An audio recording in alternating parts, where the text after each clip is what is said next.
Avec Claude Montana et Jean-Paul Gaultier, l'autre créateur superstar est Thierry Mugler. Oh, hé hein, c'est un métier de théâtre, hein. Oui, nous avions parlé à Manfred Mugler quelques semaines avant son décès, et c'est sa dernière interview. Mugler le sait bien, il vient de la danse, et ses défilés sont des numéros de music hall. Le défilé de mode, la façon dont je l'ai fait, c'est un spectacle de mode. Les mannequins comme des meneuses de revue, les tendances comme des tableaux. En 1984, pour les 10 ans de sa marque, il change pour toujours la façon de montrer la mode à Paris. Le défilé des 10 ans au Zénith, comment vous avez eu l'idée? Ça vous fait encore marrer? Ouais, ça a été la peur de ma vie, là. Avant que ça démarre, il y a toujours un moment difficile, hein, c'est quand vous êtes en coulisses, que vous voyez la grande de la salle vide, ces deux immenses podiums qui avaient l'air encore plus grands, et je me retourne et je vois mes pauvres vêtements pendouillés sur les cintres. Là, j'ai eu la trouille de ma vie. Enfin, heureusement, j'ai pas eu le temps d'y penser, il fallait avancer. Et c'est parti, heureusement, pour le meilleur.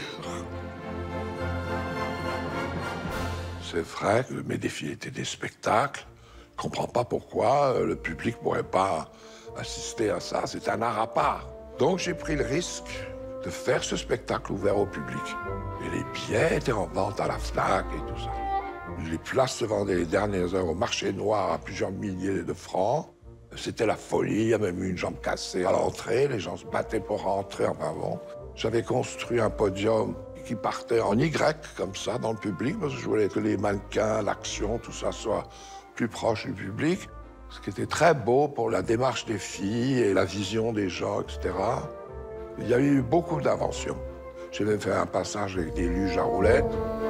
Toutes les 3 minutes, l'ambiance change complètement. Cela va de vêtements tout à fait portables jusqu'à des visions inspirées par le cinéma hollywoodien de stars recouverts d'or, mais aussi son obsession de départ, à savoir la cathédrale de Strasbourg où il a passé son enfance à observer les représentations de la Vierge, d'où les auréoles littérales sur les mannequins. Au milieu de ces saintes, ce petit ange, un Cupidon, qui n'a jamais réussi à attraper sa flèche, et heureusement, parce qu'il n'aurait pas tiré à blanc. Des créatures ailées, divines. Toutes les filles étaient en ange, des grands, des petits. Et puis il y a eu ce final magique avec Pat Cleveland, qui était enceinte de 3 mois, en Madone. Elle descend le lancement, elle touche le sol et elle avance. J'avais fait mettre à genoux plein d'anges qui ouvraient les bras au ciel, parce qu'en même temps, il y a eu une pluie de pétales de rose, mais un ouragan de pétales de rose. Hein.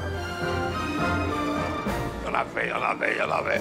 Avec le vent, ça partait dans le public, tout le monde debout, enfin une apothéose à tomber.